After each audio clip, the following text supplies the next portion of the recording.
All right. We also have some news from the Republican side that we can bring you this morning. It looks like Ron DeSantis is increasingly positioning himself to take a crack at the White House this time around. Let's go ahead. And we had reports from Politico and the Washington Post about the team that he is assembling here in Politico. They've got Meet Ron DeSantis' inner circle, and they just kind of go down through the list of who the top advisors are and who is being lined up for what position moving forward. I don't really know any of these people, Saagar. I don't know if anybody stuck out to you in particular as being like... in particular. Yeah. I mean, some of the names, like we don't have like the biggest heavy hitters, but you have people who have been kind of around the scene for a long time. Phil Cox is the only one I have any like direct relationship with from the past. Gotcha. Pretty seasoned, kind of a communications guy. He's a campaign general consultant. The rest of Former them, executive, they say, of the Republican Governors Association. Yeah, So that's like a high-level From what I hear, the most influential person in the DeSantis world is Casey DeSantis, is his wife.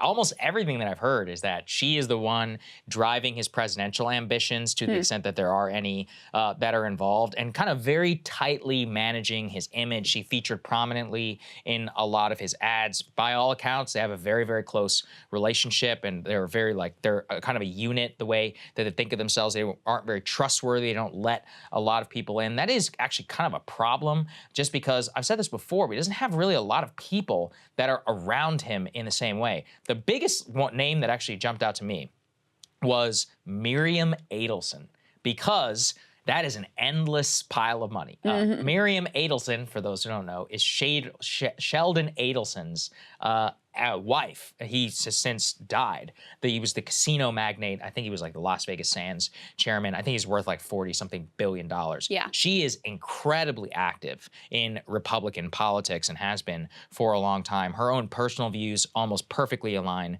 with Ron DeSantis. So to see that on there as a connection, as somebody outwardly floating herself, and she was kind of pro-Trump, or at least Adelson was. Yeah, had a long relationship with Trump because of the casino world. For her to go with DeSantis this early on, that was actually the biggest deal for me, because they need a lot of money. Yeah. And if you want to do that, he's got Miriam Adelson and Ken Griffin. I mean, Ken Griffin is worth like $30 billion. So Yeah. I just talked about $70 billion in wealth that you can tap right there. Yeah, so he has like an endless well of deep-pocketed. I mean, you only need one, really, like multi-billionaire who's all in for you, and he has at least a couple here on hand. So that is noteworthy. Let me go ahead and put the Washington Post piece up on the screen. Similar reporting, they say advisors to Florida Governor Ron DeSantis actively preparing for a possible presidential run. They're exploring staff options. Phil Cox, who you just mentioned, and Janera Peck involved in ongoing talks about 24 expected by some to play a role in the run. Potential early state hires also identified. And so, like I said, Cox was former executive director of the RGA, so that's a relatively well-known person. And Janera was a key member also of DeSantis's 2022 reelect team. They both were ultimately. So those are people he brought on. They were involved in the reelect and now probably going to help run a presidential campaign. One last piece that I saw here just this morning is it's about FEC report time. So, candidates and potentially they have to file these financial disclosure reports showing how much money they've raised, what they spent it on, et cetera, et cetera. And so it's the end of January and Trump is going to have to file one. And apparently the fundraising numbers are going to be pretty weak. So we talked yesterday about how Trump was doing these lower key events in New Hampshire, low key event in South Carolina. And this, they were portraying as an intentional strategy of like, oh, we're harboring our resources and we're doing things a little different this time. In reality, it may be a bit of a sign of financial weakness that they just don't really have the funds. Not that they couldn't stage the rallies and don't have the money to do it, but that it would be a more significant strain on their resources. And that's the real reason why they're opting for these lower key events. Yeah, exactly. I mean, obviously, money is not going to be the same as 2020. Just the level of support just doesn't exist as whenever you're the sitting president. At the same time, though, I do have to wonder, I mean, what happened to all that Stop the Steal money, right? I mean, last time I checked, I was wondering that banked too. some $250 million.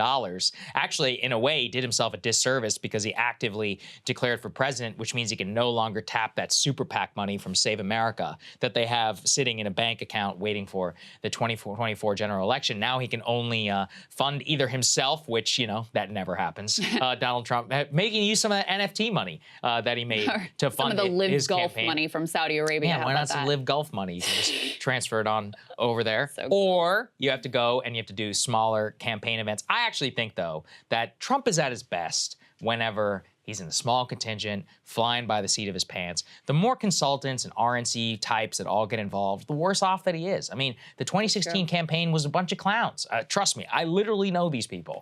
They are some of the least sophisticated political operators ever. That said, that's what he needs. He needs somebody who really doesn't restrain him. Yeah, I think Hillary outspent him like 10-1. So it's not like money even matters all that much. He had more money than God in the 2020 election. He still got beat by some accounts. He outraised Biden in the early days of the campaign. So a lot of this I just take with a grain of salt of, does it matter at all? It's more like the message of the candidate. He's going to get a ton of earned media no matter what. And honestly, what's he most comfortable in? I think this is his natural habitat. Yeah. I've always thought he looks more comfortable on Trump Force One than he does on Air Force One. Yeah. So for him to be back on his plane, the familiar band back together, it makes sense. We'll see. I mean, the question mark is whether in the interim, listen, 2016, 2015, that was a long time ago at this point. And this man has been in a presidential bubble of his own making for quite a long time and seems to have lost a bit of his touch that he had back then.